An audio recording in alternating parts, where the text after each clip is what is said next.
Pos yang minta Minta tolong Pak Abang, minta bantuan. Dia itu kirim surat ke Pak Ustadz. Ya, kirim surat ke Pak Ustadz menceritakan kronologisnya. Pak Ustadz terus minta tolong saya. Tapi kan saya belum mengerti kasusnya. Jadi saya nggak bisa.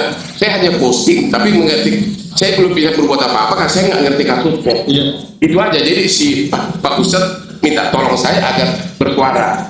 Ya saya bilang saya hanya bisa dulu hanya sekedar memposting, tapi untuk mengerti substansi saya nggak bisa komen, saya nggak ngerti kasusnya gitu. Saya kan bukan seperti si Rasman main gitu kan.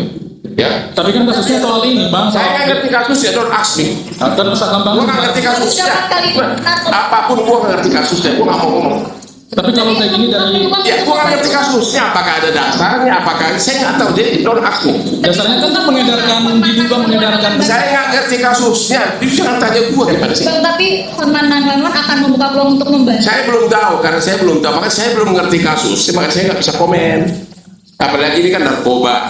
Saya karena bersahabatan dengan Pak Ustadz ya saya posting, tapi detailnya saya nggak tahu, jadi nggak bisa komen ya. Dan Tapi ada komunikasi sampai sekarang sama Ustadz. Apa? Ada komunikasi nggak? sama Ustadz Dedi nggak? Ustadz Dedi. apa? Ada komunikasi sama Ustadz Dedi. Baru sekali telepon habis ini belum ada.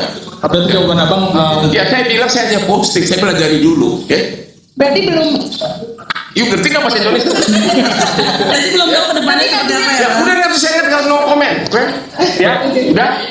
Thank you. Apa kasih super. Yang saya belum tahu di mana faktor membahayakan dari Amar Zoni, saya belum lihat gitu. Itu yang saya tidak ngerti. Memang kalau melalui Zoom itu akan mengurangi kebebasan membela diri, itu sudah pasti itu. Belum lagi kuasa hukumnya kan jauh. Siapa kuasa hukum di sampingnya yang akan memberikan nasihat hukum pada saat sidang? Antara mana ada kuasa hukum yang mau datang ke Nusa Kambangan?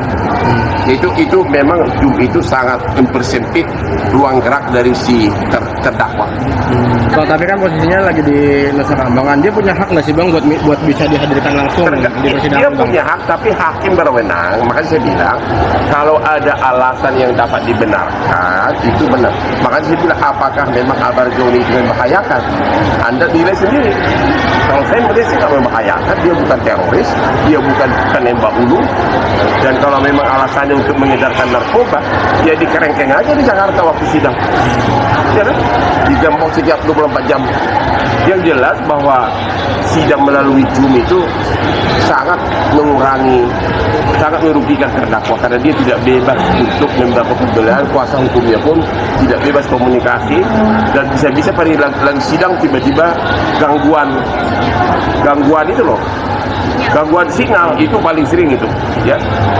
Tapi Bang, kalau melihat situasi Nusa Kambangan itu benar nggak sih? Aku malah justru agak ragu bahwa Sampai dibuat lokasi dan ramai. makanya saya tidak tahu apakah memang dia sangat membahayakan atau tidak. Aku nggak bisa komen soal itu, ya. Aku nggak bisa komen, ya. Tapi kalau memang dia sangat membahayakan, ya hakim berwenang. Ya kalau memang karena harus hidup, ya itu memang sangat merugikan si terdakwa. Tapi benar-benar faktornya adalah apakah orang itu membahayakan atau tidak.